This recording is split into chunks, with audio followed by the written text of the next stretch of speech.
Take a second to think, why is AI so useful? And why will its popularity only continue to grow? Because you may think it's due to the information it provides. And well, you are correct, but you're 50% there. Because the internet has all the information you need. However, people are too lazy to find a solution to their problem if it takes more than 10 clicks. And so the key in AI is that AI provides you with a system of information because people have access to all the information in the world in the click of a button. But what people really crave is the access to systems that get them from A to B in the most efficient time frame. So you might be thinking to yourself, why is this important? Because it all comes down to the positioning, the way you position your brand and your business on the internet alongside your competitors. Because perception is reality in marketing, and you want people to enter your funnel, but you first need to nail your positioning. You need to have the system that people crave, like the key to the door that they're going to open, step through, and experience the change they desire. But where do you start? Positioning yourself and your brand begins with understanding what your audience values, because value is subjective, contextual, and often fleeting, especially in today's social media landscape.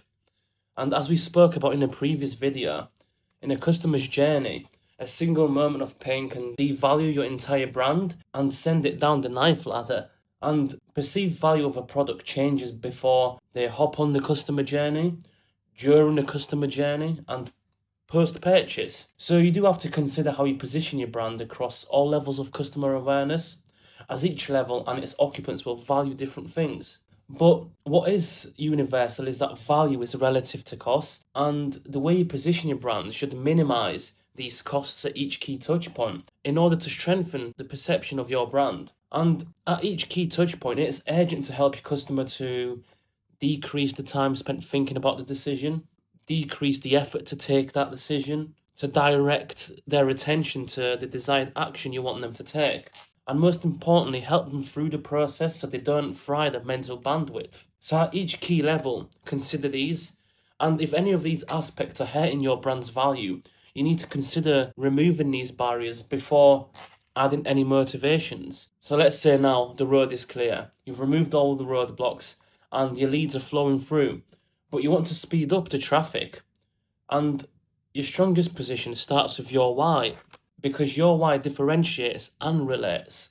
This is what positions you differently compared to your competitors, because your why is your key differentiator.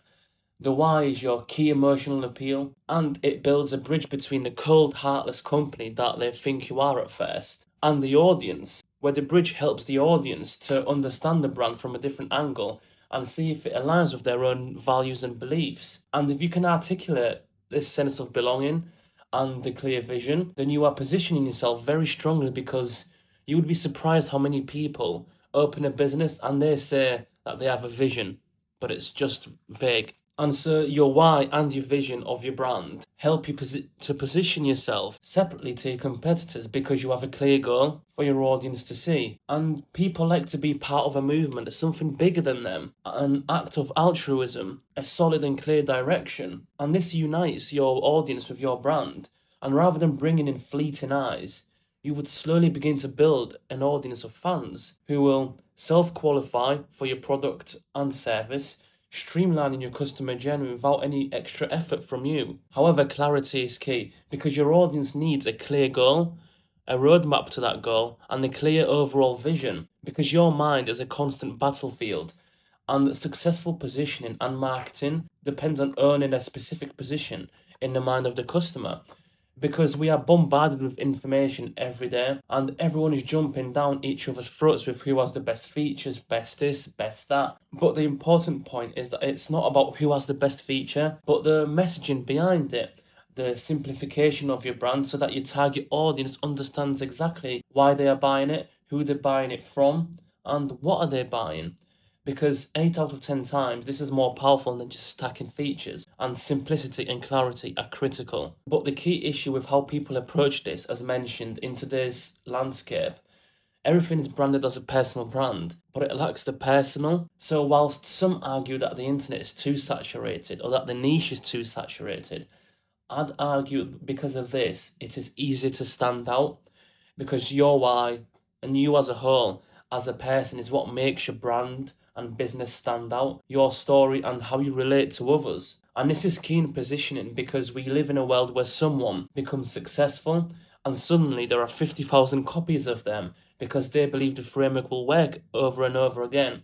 And whilst for some this may work, but for the majority it won't, because they're not standing up for their own idea, for their own why, but for someone else's. Okay, so you're getting eyes on your business and people are considering to jump in your funnel, yet something is wrong. They're thinking about the decision too much. They clearly see why you do it, who you are, what you do. There is an alignment of beliefs.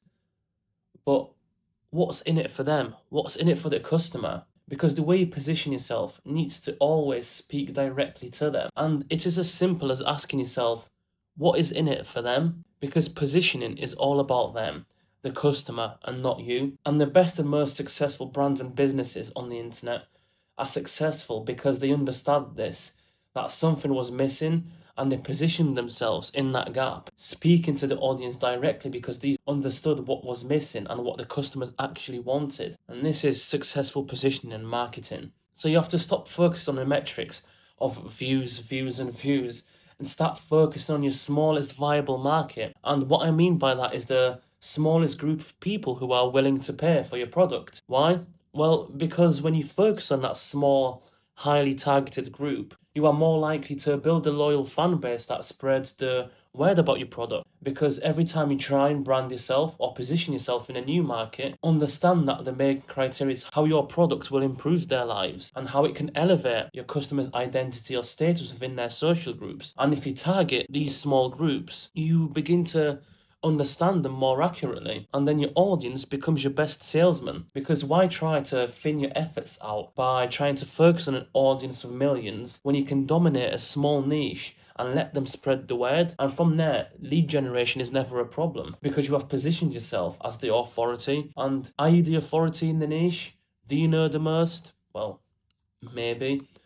But does it matter? Because, as I said, perception is reality in marketing. You have the word of mouth, and this is often enough to place you at the top of the ladder. And from here, lead generation is not a problem. Because at the end of the day, consumers organize brands into hierarchies or ladders in their minds.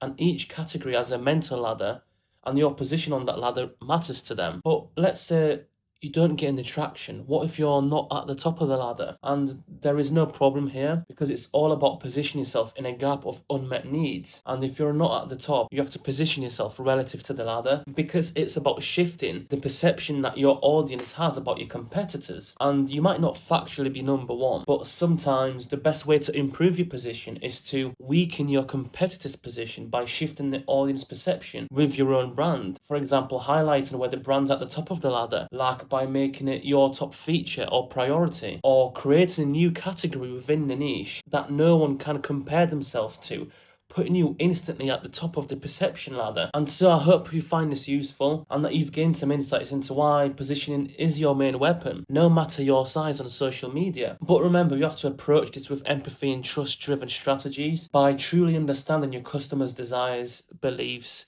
challenges and dreams, because positioning is fueled by the trust you build along the way with your clients. And it doesn't matter how you position yourself if you have no loyal advocates for your brand and business, as trust is the foundation of a lasting relationship and customer loyalty. So thank you for listening. I hope you enjoy this, and remember to like, share and comment what other topics I should cover. Have a good day.